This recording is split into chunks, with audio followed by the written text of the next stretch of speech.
All right, we don't miss. We don't miss. Or in this case today, I don't miss because my coworker, my co-host, Wiz, he wasn't able to get out here to us today. So I'm soloing it with my boy Plug in the back. You don't got no mic on him though. And shout out to the people who don't miss. We don't miss the pod where we don't miss. I might take 100 shots this episode, and guess what? I'm going 100 for 100. I might kick 100 field goals, and guess what? I'm going 100 for 100. Pod, I'm going to be breaking down some of the craziest shit that's been going on with the sports world this week. And I got just a lot of thoughts. Come with me on this ride, on this journey of just an unkept person's brain. 90% of the stuff that I'm going to talk about today is stuff that I talk about myself when I'm alone. Minus the self-deprecating stuff. I'm your host. Some people call me Jalen. Some people call me Jay. Some call me the Pink Panther. Some people call me Sean Kingston. You feel me? You know what I'm saying? I got a lot of names. Self-proclaimed name boy Jay. You know what I'm saying? That's what I do. First thing I want to talk about for this week is I want to get down to the Super Bowl. Super Bowl coming up. Yo, first of all, before I even get to that, the Pro Bowl was yesterday. Nigga, the Pro Bowl was yesterday. Or my fault, I'm recording this on a Monday. The Pro Bowl was on Sunday. You know how damn bad the Pro Bowl is nowadays, where I turned on the Grammys before I turned on the Pro Bowl. That's crazy. I remember when I was a young boy, niggas watched the Pro Bowl. Niggas was like, yo, the Pro Bowl on Sunday, Randy Moss and that, Randy Moss, T.O., niggas was really on the Pro Bowl when I was a young boy. And I don't know what the hell happened in the mid-2010s. Well, I know what happened. The game was just so trash because these niggas nigga, I'm on vacation. You think I'm going to... And imagine being a player and you just had the season of your life. You about to get this bag. You play the Pro Bowl and you hurt your fibia. You break your fibia. And then you out for the next season. It was a contract year and you just broke your leg and now you ain't getting no money. You ain't getting nothing. You gonna be short, nigga. So I understand why the Pro Bowl fell into the dirt. Them niggas wised up and was like, yo, fuck that. Stop playing. Now, if you were old, and it really hurt because as a fat nigga, shout out to my old lineman. You could be just named the Pro Bowler, but you ain't gonna play in the game.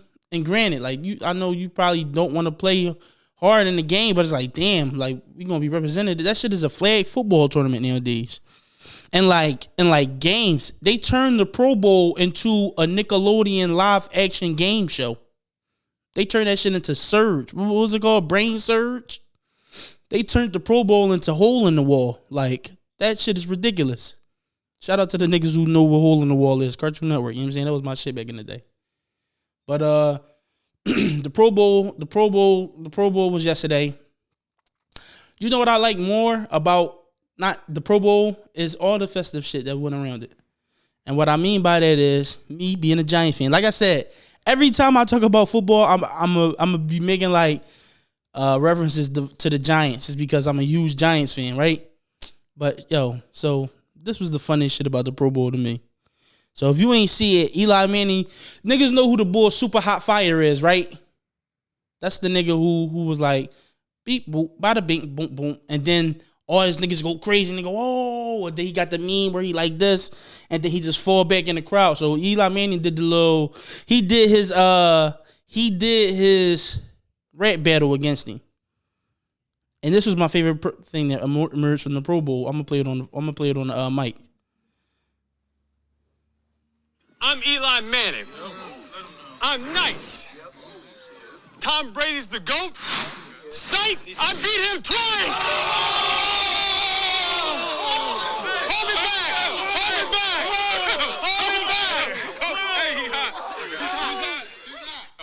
Yo, so quick story. So I'm driving in my truck earlier doing work. nigga. And it was one of them fucking days where a nigga just forgot everything.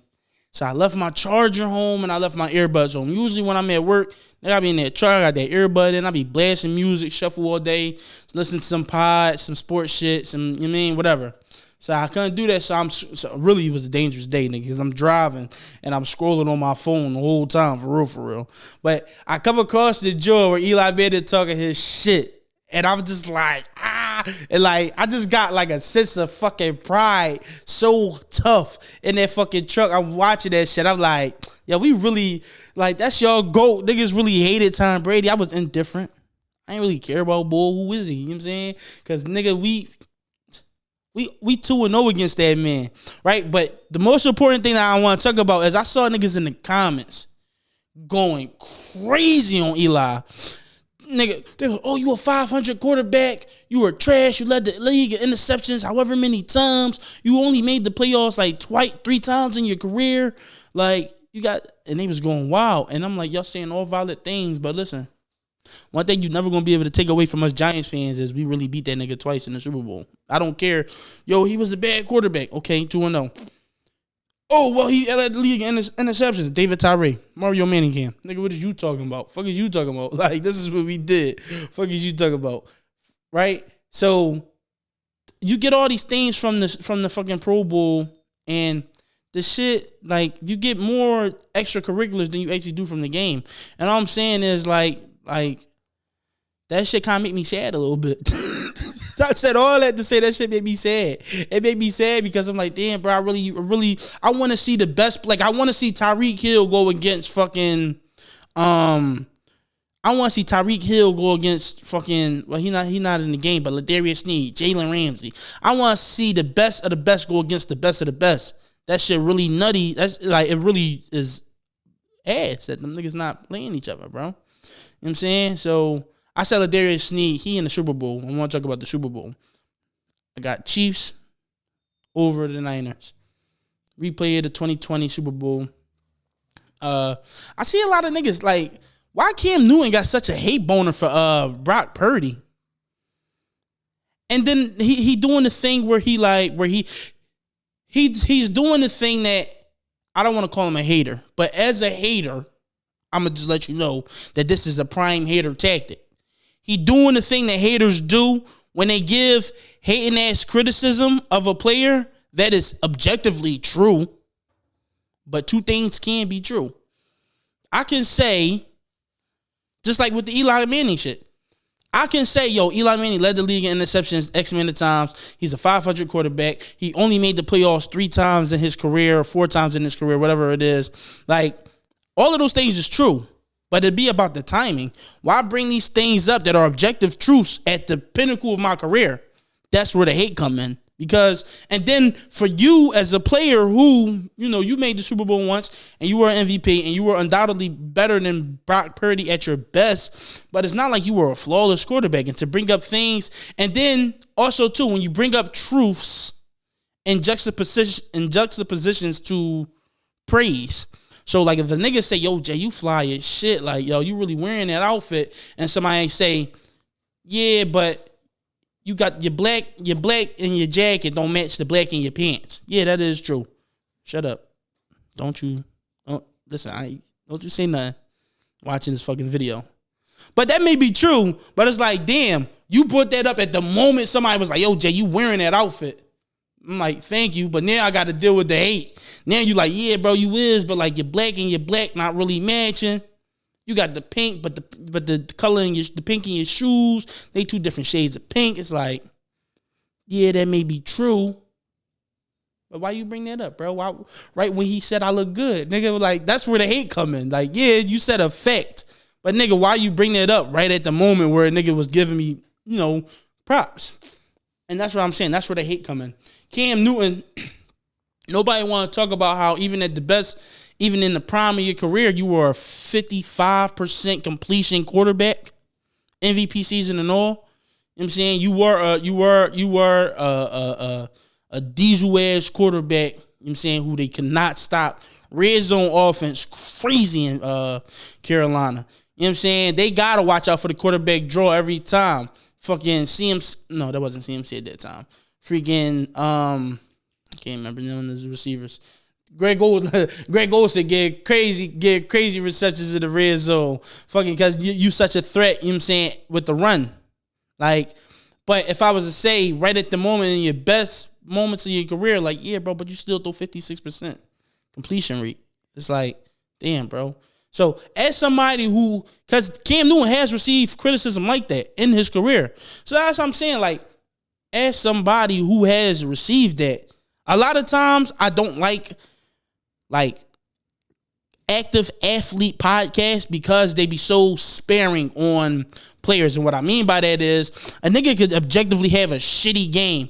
And they'll be like, well, if he didn't have his peanut butter and jelly before the game, as a player, I understand why, he shot 4 for 25. Sometimes your pregame meal is really that important. Like, these niggas be caping for athletes when they're like, I can understand if they have an off night, but sometimes niggas just be objectively shitty and like they be caping hard as fuck. So that's why I'm so confused about why Cam Newton. And then he's standing on shit. Like, he going back and like, yeah, so look at I'm like, yo, bro, why are you like, Brock Purdy is just that guy this year.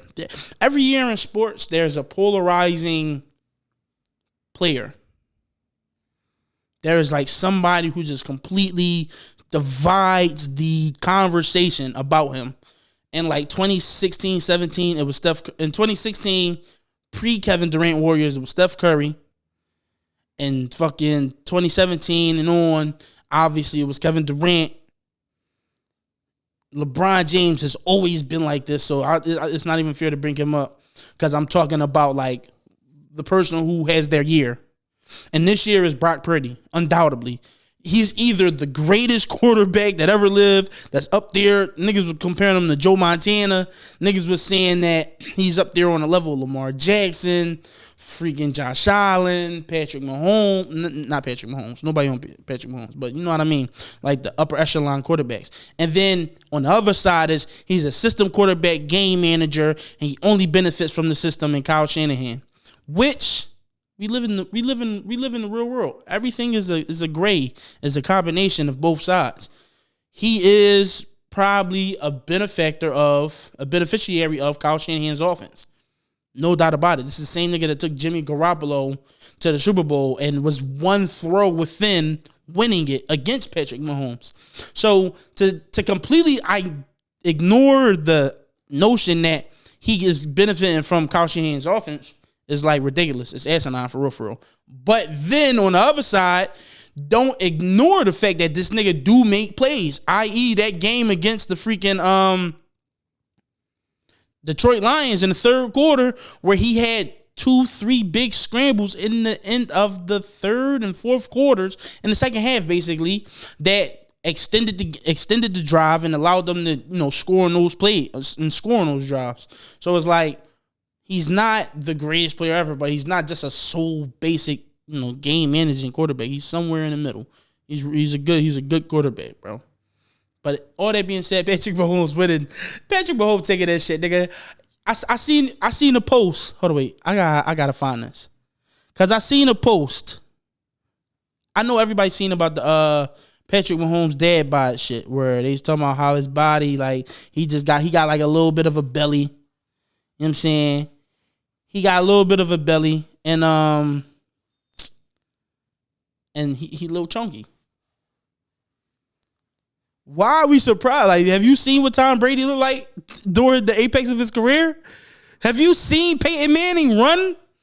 He looked like a little giraffe. Like, he looked like he retarded a little bit. Like, he a mule, like he a donkey. Like, this nigga, Peyton Manning run like he got ALS, bro. Like, have you seen some of the best quarterbacks ever? These niggas are not the peak athletic body. Like, I don't understand what's going on. Even niggas built like Cam Newton. Cam Newton wasn't like chiseled. He was a stocky body boy, a little chunky. That's the body of a quarterback. That was gay. Yo, chill, twin. Chill. Let me get my shit off. He was chunky. Yo, stop making me think about Cam Newton's body now, bro. Like, what's up? No, but that's the body of a freaking top tier quarterback. And that's the thing though, like, but The quarterback is just one of them positions. That just tells you that the game is more up in here in your head than it really is with your body. Obviously, these niggas got to be able to move, but it's like, you know what I'm saying? And then also, too, I think we also start to confuse, like, athleticism with a specific body type. And what I mean by that is Michael Phelps probably is the greatest. No, not probably. Michael Phelps is the greatest person to ever be in water. Like, fuck just swimming. Like, he is part dolphin. He's a mermaid. Have you seen what Michael Phelps look like without a shirt? He looks weird. His body long as shit. Like, his torso, like, he kind of like an ice cream cone upside down. Like, his body gets wider as it goes up. He got broad ass shoulders. He don't got like abs or strong pectoral muscles and none of that shit. Like, his body is just weird, but he's like the greatest athletic swimmer ever. Usain Bolt, the fastest human being that has ever touched the planet. He's not a built, chiseled ass nigga. This is what I'm saying. There are different type of physiques that fit what that athlete needs their body to perform at, as far as the thing that they do. You know what I'm saying? Obviously, if you look at a linebacker, he's running through people and tackling people. It probably behooves him to put on a whole bunch of muscle and to look like a freaking barbarian. Like, it probably behooves him to look like that. A quarterback, he has to throw a ball shoulders above his head. So it's probably best that he doesn't have the most broad shoulders, because even me just doing this little motion right here, my fat ass self, this shit is tiresome. So imagine if I was running full speed to my right and throwing a ball over my head. It probably would be best if I was a little weird. Like, if I was a little, my shoulders weren't the widest. My shoulders weren't the most brolic. You know what I'm saying? But either way, Patrick Mahomes is still that nigga. And I saw a post earlier. It said, who do you have? The all-time Niners offense or the all-time Chiefs offense? And they put up a little graphic. And on the Chiefs team, the quarterback was Patrick Mahomes, obviously. The running back was Jamal Charles. Shout out to my niggas who know Jamal Charles. Receivers were Dwayne Bowe. Dwayne Bowe like that. Tyreek Hill. And then the tight ends was Tony Gonzalez and Travis Kelce. Crazy lineup, right? And then on the other side, for the Niners, it was Joe Montana as the quarterback. CMC was the running back. Jerry Rice, wide receiver. Terrell Owens, T.O. as the other wide receiver. Travis Kelce, and then Vernon Davis, which I'm like, that's nasty. And in my head, I wanted to go off rip. I was going to do the thing where I just compared them. I was going to say, oh, well, Patrick Mahomes, Joe Montana. CMC probably over Jamal Charles. Jerry Rice. I don't want to say Jerry. I think Jerry Rice is greater than Tyreek as far as like greatness. Greatness to me isn't measured by who is better individually, is measured by achievements, how much of a stranglehold you had on your field at the time that you played, and, you know, just accumulative stats and how much you won and how much of the winning was direct cause of your greatness. So I would say Jerry Rice is probably a greater receiver than Tyreek Hill, but nigga, give me Tyreek Hill. I would keep it a bean. Give me Tyreek Hill. That nigga speedy. Dwayne Bowe versus T.O. T.O. taking that. There's no argument. And then you got the Chiefs with probably two of the three greatest tight ends ever. Travis Kelce, Tony Gonzalez. It don't matter who you want to put as your top three. Gronk, Travis, and Tony, those are the three, like, undoubtedly. Now, whatever order you want to put them in, the Chiefs still got two of them. It don't matter. So, whatever. You got Travis is one, Gronk is one, or Tony is one. The Chiefs got two of the best three. And then the Niners had George Kittle, and Vernon Davis, who George Kittle and Vernon Davis are also some of the greatest tight ends of all time. And in my head, I'm thinking, like, I got the receivers I got the Niners taking the receiving core. And then the tight ends, the Chiefs may have, but I'm like, Tight ends, Travis Kelce do move the needle, but George Kittle also does too. It's like it's competitive enough to where the difference between those two tight end cores don't really move the needle. But what pushed it ahead for me is like CMC might be one of the most talented running backs of all time, bro. What don't he do? He's as elusive probably as LT. He catch like LT. He's a power back. He'll run you the fuck over. And then he'll juke you out of your shoes. Like, what can't CMC do? You can't even say, oh, stay healthy no more. Because he's going 2 seasons now being healthy. Like, CMC might be like, it's crazy because that's a white position. But, like, we might have to, and it's even wilder because this nigga played quarterback in college at Stanford. Like, it's crazy. But we might have to, start having a conversation about where CMC may rank all time amongst running backs. But Jamal, for the niggas who know who Jamal Charles is, until that ACL injury, niggas know. For me, okay, so I'm 24. I started watching football around like when I was 5 years old because my grandma, when I grew up with my grandma, she just was watching that shit always on Sundays. So I just started watching it. But it was around 8 years old for me, 8, 9 years old, where I started watching it, not just watching it on TV, but I'm paying attention. Oh, who is this player? Number of this? What position is he? Like, that was my time. So that's around like 2008, 2007, 2008, right? In that time frame, the Chiefs really weren't nobody. And I said this earlier to one of my coworkers earlier, who's older than me. He's 33, 34. And he was like, what? No, they started naming all these Chiefs niggas. And I was like, yeah, no, I respect that, but who the fuck is them niggas? He was like, yo, in 03, 04, yo, they had a squad. I'm like, bro, in 03, 04, nigga, I was A, B, C, D, E, F, G, and fucking up on after G. Nigga, that's what I was doing in 2003, nigga. I didn't know who the fuck these niggas was that he was talking about. But I say that to say this, Jamal Charles, in my time frame of watching football, was the first nigga in Kansas City who made niggas pay attention to Kansas City.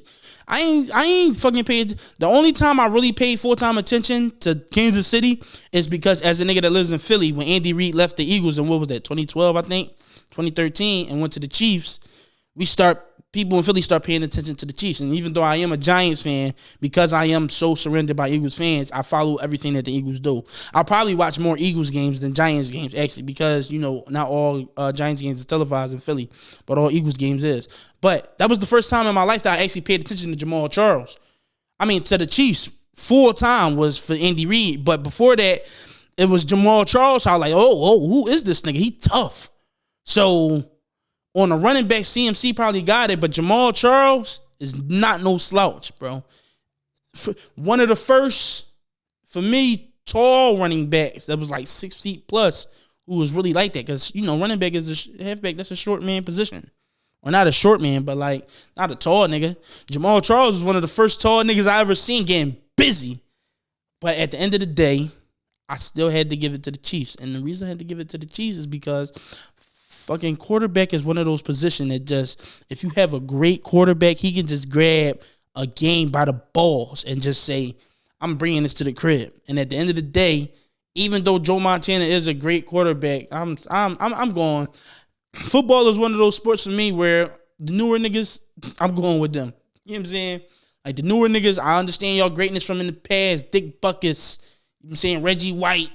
The only niggas that I probably would say that I would take from the past in football are the hitting position, like linebackers, edge rushers, DNs, tackles, the niggas that's putting the smackdown on niggas just because I feel like them niggas was way more brutal back in the day. Like there's no linebacker today that I'm taking over Ray Lewis. Like, I don't give a fuck.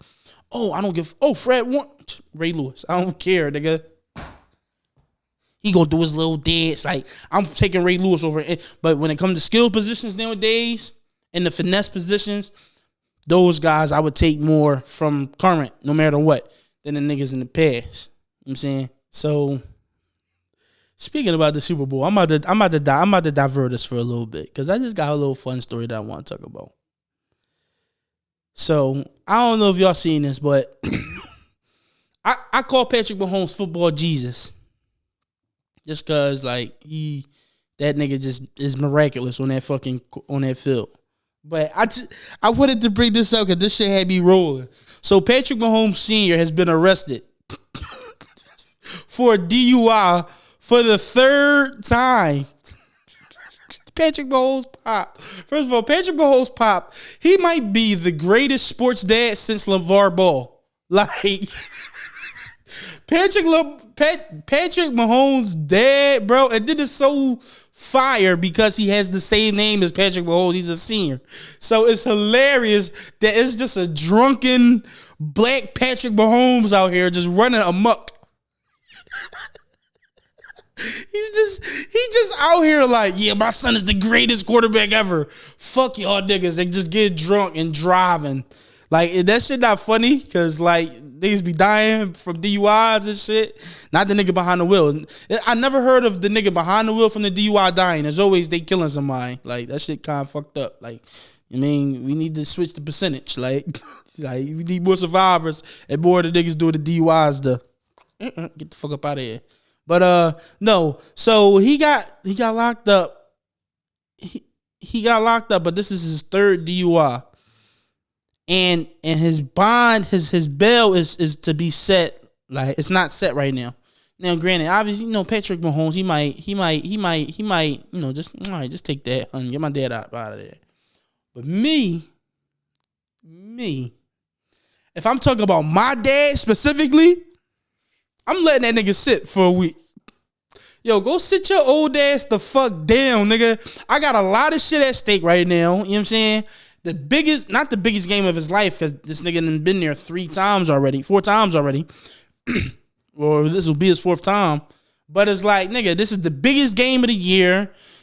It's a whole bunch of extra publicity coming. Dude, you already know with this Taylor Swift shit. And just like, you know what I'm saying? Like, this is about to be a big Super Bowl for me.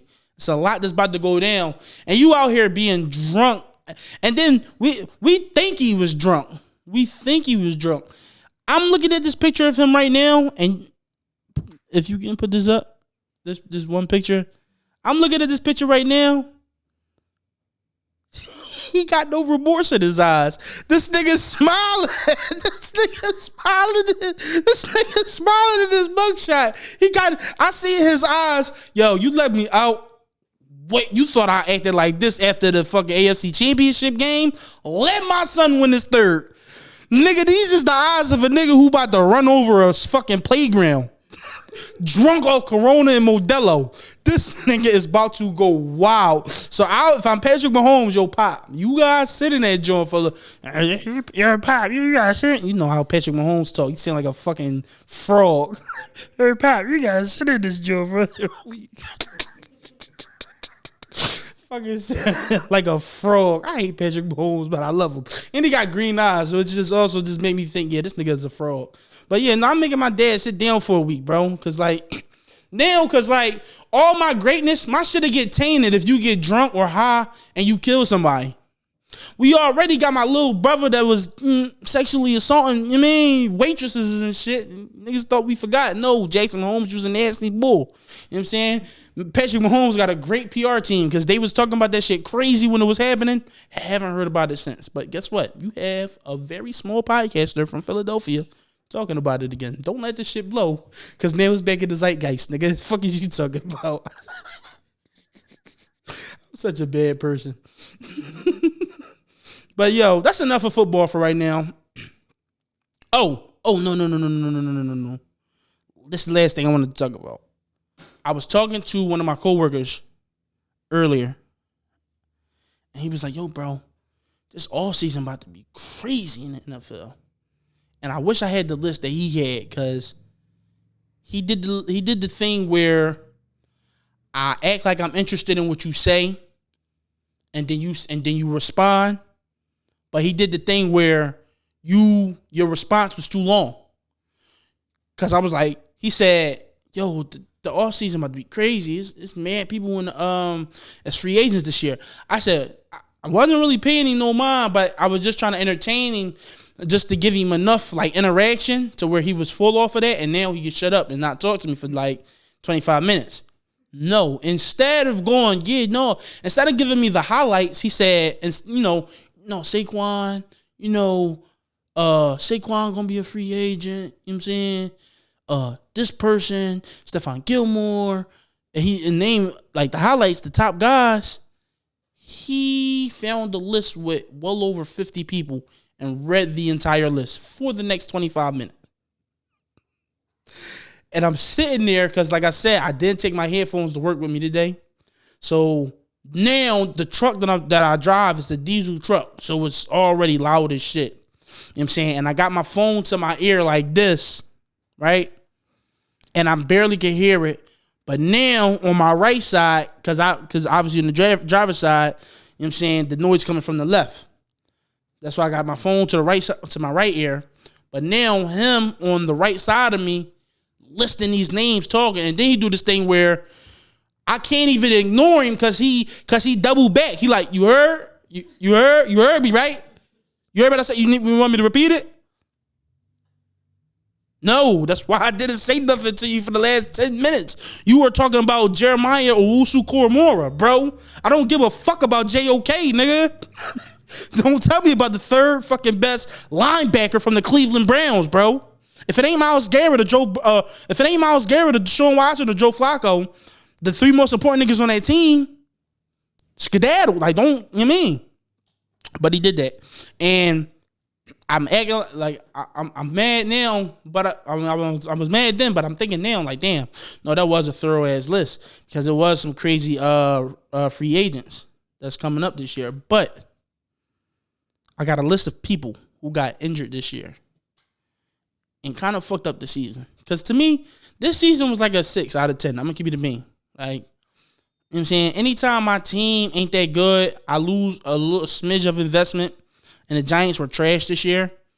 But I like football, so I love football, so I'm still watching. And I was very, very, very invested in the Eagles' collapse this year. Because Eagles fans was doing this thing where they had high-ass hopes for the team, but then once they were talking crazy when the team was 10-1. But as soon as them niggas started to lose games, they was like, oh, yeah, well, we weren't supposed to be that good anyway this year. I'm like, oh, buddy, 3 weeks ago, you was going crazy. You was talking heavy. I heard somebody told me we ain't losing no more games this year. Somebody told, you know what I'm saying? Somebody told me like, oh, yo, it's obvious that we the ones going to the Super Bowl this year. It was like, they was going crazy. But I was invested. But like I was saying, the season was a 6 in my opinion. Saying it was just a lot of people that got hurt. And I got a list of people that I injured. Joe Burrow, Aaron Rodgers, Anthony Richardson, Kirk Cousins, Nick Chubb, J.K. Dobbins, Tank Dell, which kind of is cheating just because like he kind of got hurt like towards the end of the season. Mike Williams, T.J. Hockenson, Trayvon Diggs, Tre'Davious White, and Matthew Judon. Big names, very important to each and every individual one of those teams. Like Trayvon Diggs, like when he got hurt, it was like the Cowboys. They had a little 3-4 week period where they were struggling, and then they got shit back on track. But it was like, you know what I'm saying, they could have used Trayvon, and they could have used him in that Green Bay game. Aaron Rodgers, obviously, he was with the Jets, but it was obvious that him not playing hurt that team. But if you look at how they turned out, 7-10, like, what does Aaron Rodgers add 3 more wins to them just by being who he is and not having Zach Wilson as your quarterback? 4 wins? Does he turn them from a 7-10 team to a 10-7 team to a 11-6 team? Right? These are questions that had to be asked. Joe Burrow, 5-1 against Patrick Mahomes and Josh Allen. Only quarterback in the playoffs besides Tom Brady who has ever beaten Patrick Mahomes. Very interesting. The freaking Bengals at the time when he got hurt, they were kicking up. They were getting good. So that's another reason kind of why the season was a 6 in my opinion. You know what I'm saying? But and that be the thing about football, because you could say, yeah, I can't wait for these guys to get back because, knock on wood, they all could come back and then it's a freshly new crop of niggas who are as equally important to their teams who get injured next year. Like, that's the thing about football. Like, that shit really is like very depressing, low key. And I want to get to the but now I want to talk about the NBA. I want to talk about the All-Stars. Because if you don't know Eastern, I'm gonna just do a quick little rundown of the Eastern starters and the Western starters, the Western teams. East starters is Tyrese Halliburton, Dame Lillard, Tatum, Giannis, Embiid. Obviously, Embiid is injured, so they're gonna have to find out who they're gonna move up to the starting lineup for him. My guess is that it will probably be Jaylen Brown. Maybe Jaylen Brown. Or if they want to, because he's a forward, but if they want to do the thing where they move up just anybody, it might be Jalen Brunson. It might just be Jalen Brunson. But the reserves for them is Tyrese Maxey, shout out my dog, first time All-Star. Jalen Brunson, shout out my dog, Villanova legend. First time All-Star. Jaylen Brown, freaking Julius Randle, who is going to have an injury replacement. Paolo Banchero, my guy. And who else? I should have it up. Let me get to the Western. Let me do the Western. Let me do the Western All-Stars just because I got them off the top of my head. In the Western, you got Shea, Luka, LeBron, KD, and Jokic. Then on the bench, you got Steph, Ant Edwards. You got Devin Booker, Anthony Davis, Karl Anthony Towns. Did I say Steph Curry? I did. Got Karl Anthony Towns, and you got did I say Devin Booker? I said Devin Booker. Oh, Paul George and Kawhi. My fault. Paul George and Kawhi. No injuries over there. It's a lot of people talking about, who the snubs are. They saying De'Aaron Fox is the biggest snub on the Western Conference. And then on the Eastern Conference, you got niggas saying that Trae Young is the biggest snub. And I would agree with Trae Young being a big snub.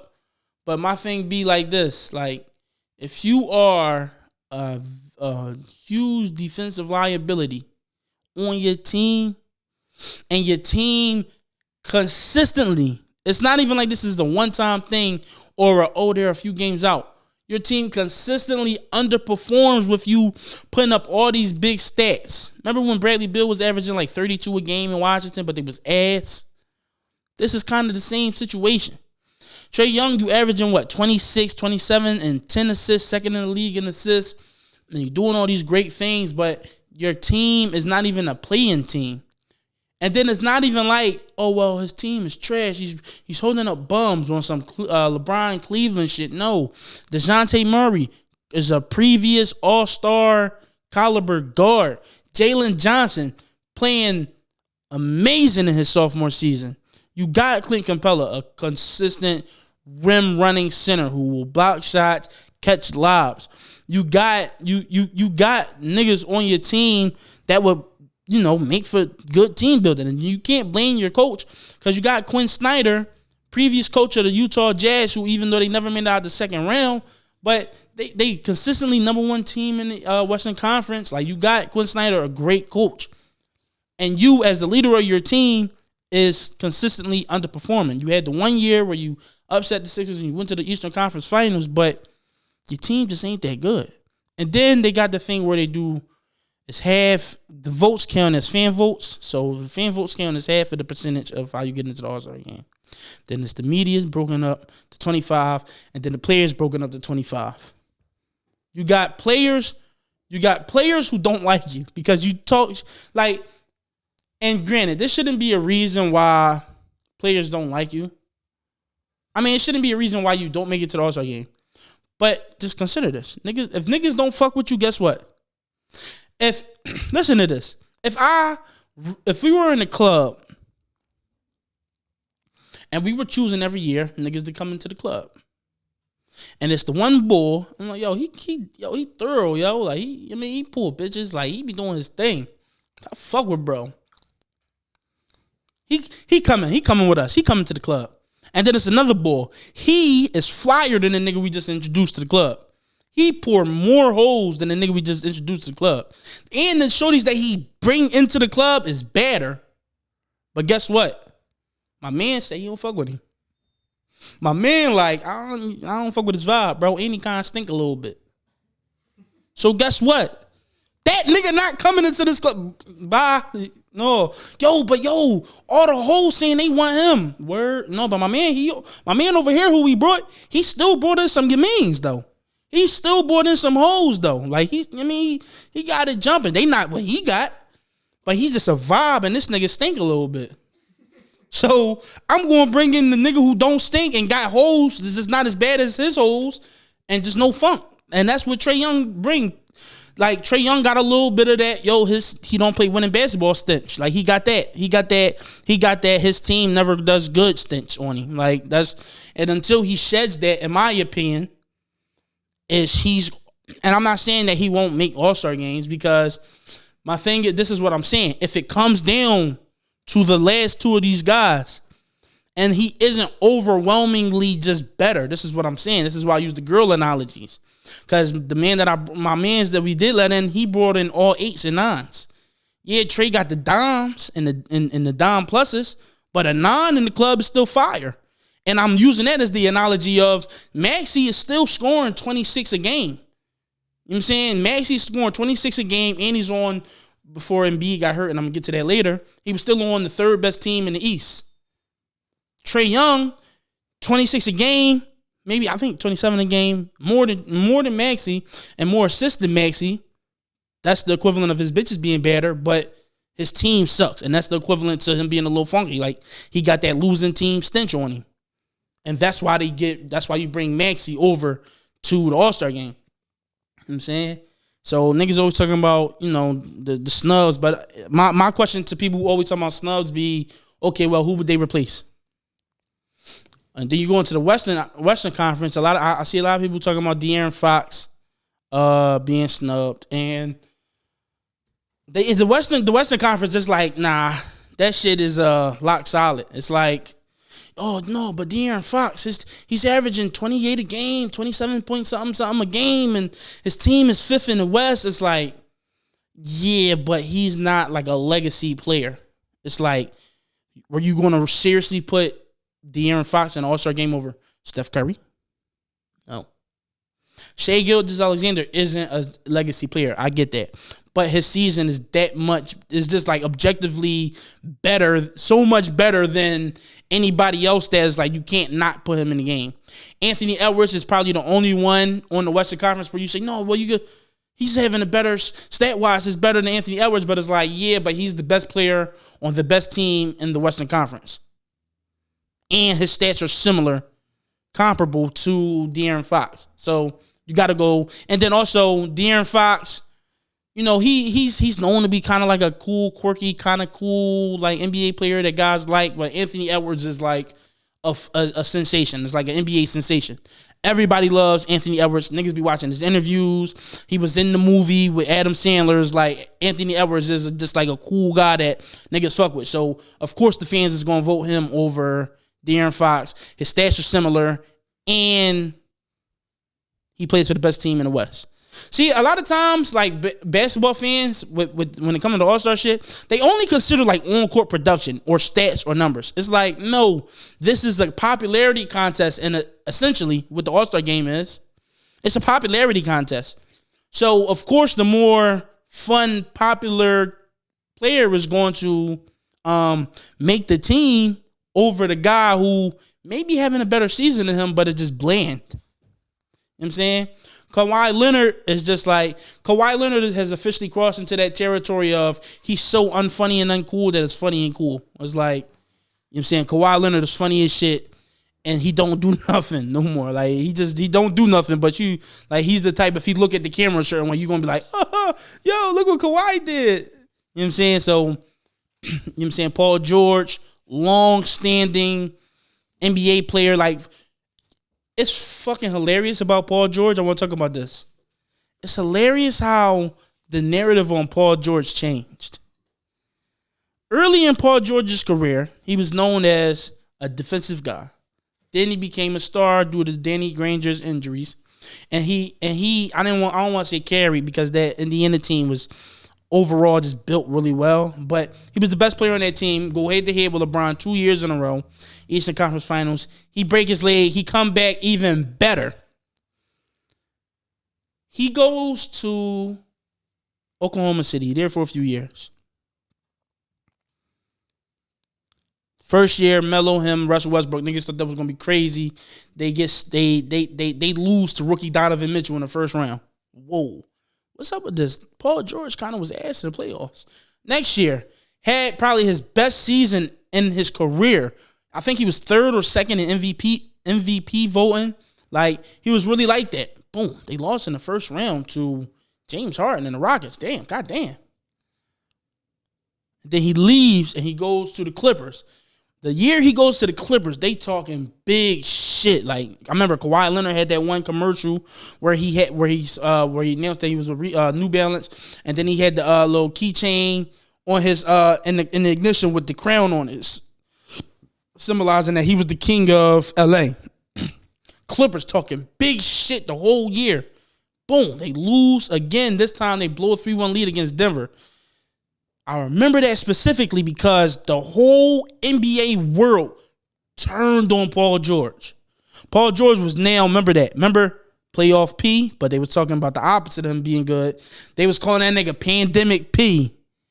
Like, they was shitting on Paul George. Yo, you're trash, you're garbage. Niggas was going crazy on Paul George for years. They flamed that nigga so much that he started a podcast recently called Podcast P. It's literally a playoff of the Pandemic P nickname that niggas gave him because he was so bad. He was bad, but he had garnered a reputation of just being bad in the playoffs, and niggas was hating on Paul George for a good 2 years. But I've noticed something recently. It's like that all came back.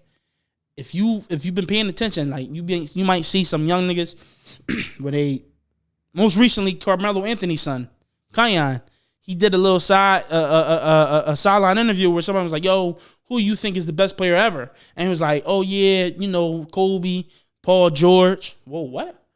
Then Brandon Miller, second overall pick this year, they was like, yo, who do you think is the greatest player ever? Paul George. I'm scrolling on my phone earlier because, like I said, I had my earbuds today while I'm working. I'm just scrolling the phone. I'm seeing mad Paul George highlights, like they edits where they slowing him down, they talking about his game. And nowadays, if you see anything Paul George related online, it's all talking about, yo, he's really 6'9" Kyrie. Yo, his game is perfect. He has the best, like, fundamental game. Like, he's the best sound NBA player, like, structurally in the league. Like, Paul George's game is beautiful. And I'm like, I'm not gonna lie. I kind of do the thing where if niggas say left, I'm going to say right. And what I mean by that is I'm kind of hate. I'm trying not to hate on Paul George now because I've always been a Paul George advocate. I've always been a Paul George. Like, when niggas was going at him, like, yo, he always losing the first round. Yo, he's trash in the playoffs. I was like, bro, did you forget what he did in those 2 conference finals in Indiana? Did you, like, yeah, he might have lost in the first round, but, like, anytime he's lost in the first round, he was the underdog. He was the team that, was expected to lose in the first round. Granted, that series with Denver did look bad. That was the first time where I was like, yeah, Paul, like, that shit was bad. With the Thunder thing, when he lost to rookie Donovan Mitchell in the playoffs, I was like, yeah, but niggas named Pete, Melo was kind of washed at that point. I always was early on the Russell Westbrook is never going to win anything at a higher level as far as championships as a main guy because I just always knew that he didn't play winning basketball, right? Yeah, so like with Paul George, like being just like lamb-basted for real about, yo, he's bad in the playoffs. I was always like one of those advocates for Paul George, but this is a thing that I noticed that always happens online. A narrative can be pushed, say, oh, this player is bad. And then at some point, there's a retaliation and a flip of that to where people start to appreciate the player, and then they start to go too far. Because even though I fuck with Paul George, and I do agree that his game is beautiful, and he is just like, he's a perfect wing to have. Like, he can shoot, he can dribble, he can slash, he can dunk, he can defend, he can do all that shit. But Paul George is not the greatest player ever. He's not the best wing, not a perfect basketball player. You know what I'm saying? Like, there's always like an overcompensation in the opposite direction to like overcome for what the narrative was previously. But I do appreciate the Paul George love because I was one of, like, I ain't gonna say I was one of the early people on Paul George, but like I always appreciated his game. I always appreciated what he was. You know what I'm saying? So that's just my thoughts on that. Lastly, I want to talk about this. Oh shit, no, my fault. Not lastly. My boy Embiid hurt, bro. Embiid is hurt. This is my little Sixers segment. I ain't gonna lie. This is my little Sixers segment. I gotta get my Sixers shit off because I'm a Sixers fan, bro. So Embiid is hurt. Jonathan Kuminga jumped on that nigga knee the other day when he was playing, and he tore his meniscus. He fucked this shit up bad, and so now he's gonna have to miss significant time because he gotta get surgery to repair that motherfucker. It's what, 45, 46 games into the season. A meniscus injury typically lasts like 4 to 6 weeks, which could be what, north of 20 plus games. Like, that means he probably would come back in game 65 plus of an 82 game season. It's like the guy he's already an injury prone nigga. So you bring him at the end of the season, he try and ramp up for the playoffs, and you instantly kick your body into overdrive. Like I feel like the Sixers season is done. But I'm not mad at that because I'm not gonna lie, the Sixers were playing so good this year that they started to give me expectation. Because this year I came into the season like, yeah, Boston got Kristaps and Drew. Like, that shit chalk. Like, not beating them. We couldn't even beat them before. Freaking Dame and Giannis is over there. And for all of the talk about, oh, their defense is bad, they're underachieving, they were still the second best team in the East. So just imagine the moment when they get their shit together. It's like, so I came into the season like, well, this is just going to be a fun season for me. I'm just going to enjoy the games. I might go to a few. I did. I went to two Sixers game earlier this year. I'm probably going to go to some more later throughout the year. But I never expected them to be good. But they were just playing so good due to Joel Embiid having the best season of his career so far that I'm starting to get into it. And then at a certain point, it became undeniable. I'm like, no, we have a chance. We can beat Milwaukee with their defense not doing what it's supposed to do. We make a move. I was a big advocate. I wanted OG Anunoby so much, and I wanted the package that I'm trying to get now. I really want Alex Caruso to come to the squad. Or there's a package out there where they talking about Malcolm Brogdon and Jeremy Grant from Portland to come to the Sixers.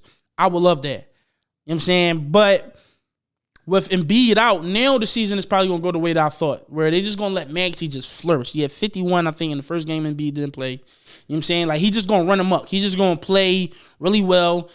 Probably Tobias is going to boost his, no, because he's going to be a free agent this season, so it don't even matter if he boosts his trade value.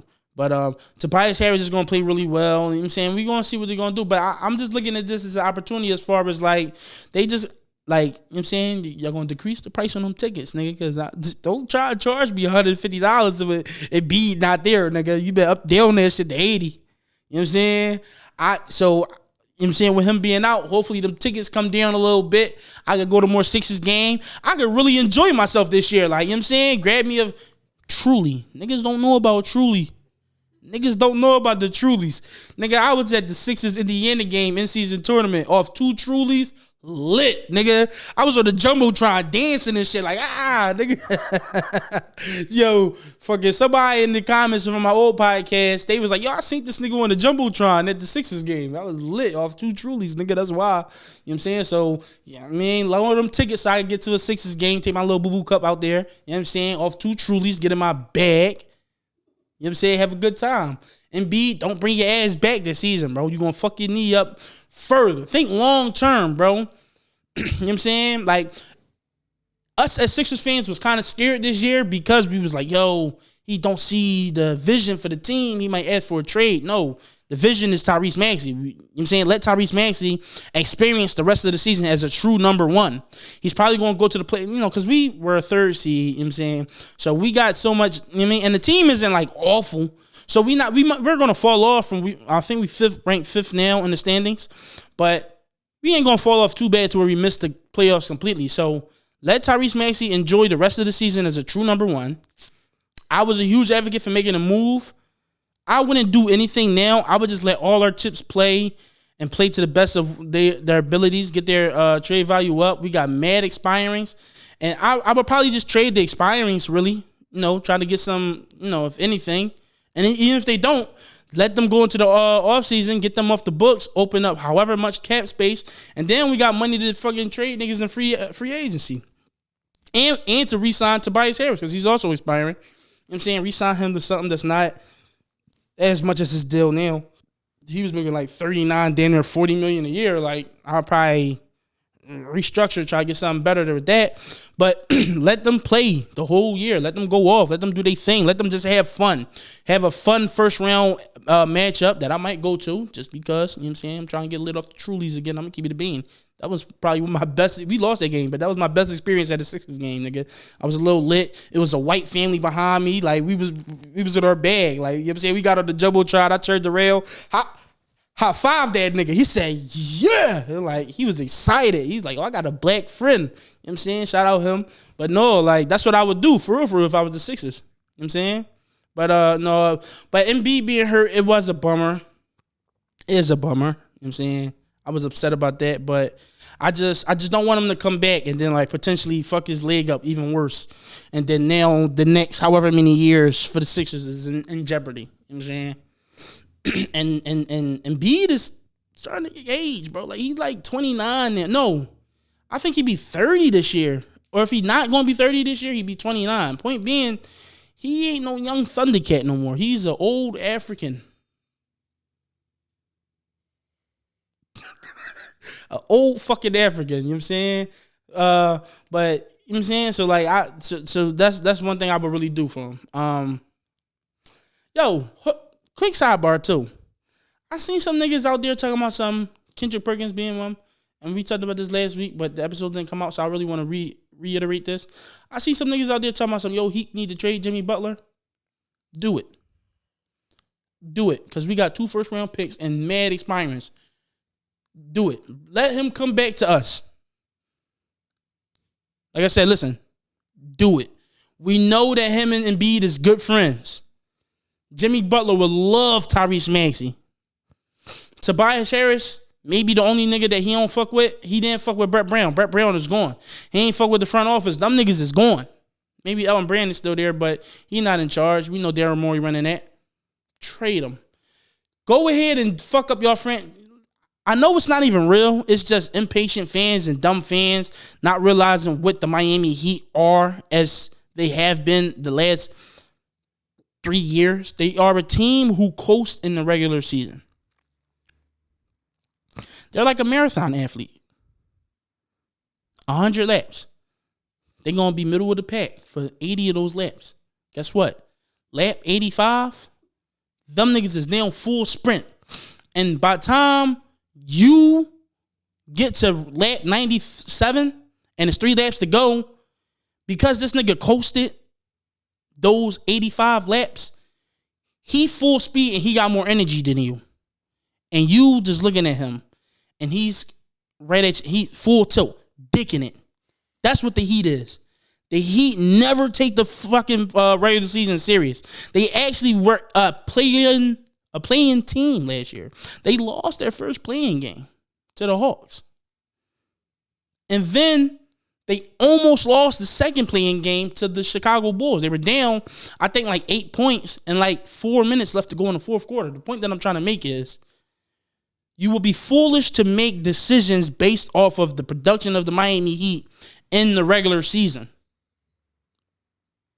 And if you are foolish enough to trade them, the Sixers got 2 first-round picks and at least $60 million in expiring contracts for y'all if y'all want to get a little spicy, if y'all want to get a little kinky, if you will. You know what I'm saying? The Miami kink. Like, go ahead. Trade that nigga if you want. Come back to Philly, bro. And Jimmy Butler old, too, so it's like, he gonna get here and he gonna make shit shake. Like him and B, they old. Yo, listen, I'm noticing this, bro, and I know that everybody is so focused on LeBron James is in year 21. I just want to put this out there. Kevin Durant is in year 17. He got drafted in 2007. 17 seasons, and guess what? Kevin Durant averages almost 30 a game, 29 point something a game. He's the third or fourth leading scorer in the NBA. Kevin Durant has popped an Achilles, Jones fracture, knee injuries, back injuries, ankle injuries, all kinds of injuries. And in year 17, still is arguably a top 10 player, probably 6 or 7. And okay, that's those two. Listen to this. I just spoke about Paul George. Paul George got drafted in 2010. This is his 14th season. These niggas are old, but we don't know this because they're more productive than ever. Listen, I saw a stat. In fact, Steph Curry was, listen to this. Steph Curry had 60 points the other night against the Hawks, right? Steph Curry is the same age when he dropped his 60 as Kobe was when he dropped the 60 in his final game. Matter of fact, no. I think Kobe was 36. Steph is 35. Steph is 35. Point that I'm trying to make is Kobe in his last season, he was missing all back-to-backs. He was playing on his farewell tour. He was missing back-to-backs, minutes restriction heavy, just completely just marred with injuries throughout his last 3 seasons of his career. 34, 35, 36 years old. Steph Curry is probably the 8th best player in the league, 7th best player in the league, and he's 35 years old. The game is, bro, these niggas are old. Steph Curry got drafted in 2009. This is his 15th season. Paul George, who is somebody who we don't look at as being an old guy, he is 34. He is his 14th season. Damian Lillard drafted 2012. He 34. This is his 12th season. These niggas are old, bro, but they still productive. All that I'm trying to say is, even the guys that we look at as young, Jason Tatum, he been in the league for 7 years. He got drafted in 2017, the year I graduated high school. I remember that. I was very invested in that draft class. That was the draft where he took Markelle Fultz and got fleeced. You know what I'm saying? They got us. Point that I'm trying to make is these niggas are old, and they still running the league. They still killing shit. Steph Curry had 60 points the other night and lost. I'd be damned if I'm not gonna lie. I'd be pissed if I was an up and coming NBA player. I'm 25 and this fucking old ass nigga from Oakland or San Francisco, wherever they play at, come to my city and bust my ass. Trae Young. Oh, he's gonna be the next Steph Curry. Never in his career was that ever a point where like, oh yeah, no, this might actually be true. He might actually be the Steph Curry. Buddy Hield, remember that? Oklahoma days. Oh, he's going to be the next Steph Curry. No, who would have thought the next Steph Curry actually was a woman in the WNBA? By the Jets of WNBA. Shout out Caitlin Clark. Like, this shit is really crazy. But, like, I'm just trying to say, like, yo, these niggas is old. You know what I'm saying? Like, it's a lot of guys that's just in the league. Who else? Who else is some old-ass motherfuckers? Kawhi Leonard. My fault. Kawhi Leonard. Drafted 2011. Like, these niggas, Klay Thompson look old. Draymond Green look old, too. Old-ass nigga. James Harden drafted in 2009, but that's also hard for me to say because you look at him and you're like, oh, no, he's old as shit. He really shaped like, one of the fucking, you know what I'm saying, one of the niggas from Nutty Professor and shit. But speaking of the Clippers, bro, I got this up. The Clippers are 25-5 in their last 30 games. That is ridiculous. And I'm saying that's ridiculous because with that being said, I still don't believe him. I think there is something to be said about when you play for a loser organization. And the Clippers objectively are just like a bad organization. Not necessarily that they've been run, but they're just cursed. Whether that be Chris Paul popping his hamstring, game 7 against the Spurs in the first round, where the Spurs were their only competition that year. Well, the Warriors, nobody knew at that moment, but them freaking taking Michael Olowokandi in 1998 draft, one of the worst busts. It's like losing 3-1 in the bubble to the Nuggets, beating the freaking Utah Jazz, who was ranked number 1 in 1 year, and then Kawhi Leonard just making a simple drive to the bucket, tears his ACL. It's like they just marred with just bad luck, and I can't take them serious because no matter how good they are in the regular season, it's just like I need to see y'all be healthy in playoffs. James Harden, we know what he do in the playoffs. Russell Westbrook, we know what he do in the playoffs, even though he did have a great playoff run last year against Phoenix in the first round, but it was like, you know what I'm saying, he had nothing to lose. So anything positive was going to be looked at as, Russell Westbrook was going crazy. But James Harden, somebody who folds in the biggest moments. Freaking Kawhi Leonard, someone who gets injured and who rises to occasion in the biggest moments, but gets injured. His body just never holds up. Paul George, who we just talked about, who has had an up and down playoff career, but the last thing we did see from him, he was good in the playoffs. He didn't play last year because he was hurt again. Another injury concerns, but it's like with the Clippers, their team is just the chemistry. They just moving. It's like everybody know they role and they got it down pat, and they have a true solidified number one who when times get hard, he gonna just put that ball in the basket in Kawhi. So I'm watching out for the Clippers, but it's like one of those seeing is believing things. You know what I'm saying? And so like I really can't get down with that. You know what I'm saying? But those are my thoughts. Yo, should I start breaking down UFC? Do y'all niggas fuck with UFC? That's my shit. I feel like I ain't had no notes and I ain't had nothing written down. I just been watching it, but let me know in my DM if y'all fuck with UFC like that, because that's really my shit. Like, you know what I'm saying? Like, for me, it go basketball is my number one favorite sport. Then it's like football, but UFC is right there. And recently, no, because my love for football has, you know what I'm saying, going back up. But for a minute, UFC was like the clear number 2. So let me know if y'all fuck with UFC, bro, because like, you know what I'm saying? Those are my guys. Like, I could do like a little pound for pound ranking. I might have to do some research, and next week I come back. I do pound for pound ranking on fighters, my favorite divisions to watch, my favorite women to watch, my favorite fights, a recap of Saturday's events. I'm not gonna lie, I love UFC, but I'm not a diehard as in like I studied the martial arts myself to learn the name of, like, I know certain shit because my man, he been doing that for years, but nigga, don't expect me to break down the angle of how we got the core, like how we got the Kimura, and snap, like, he got him in full guard, so he's in danger of getting like, don't expect that from me. But you know what I'm saying? but I might start bringing my UFC shit in here because I do love the UFC heavy. Next week Wiz should be back. You know what I'm saying? He wasn't able to come today, but he should be back next week. This is the first visual episode of We Don't Miss. This was me doing a solo, giving you my thoughts about the last week of bullshit that went down. And listen, I don't miss. I might take 100 shots. And guess what?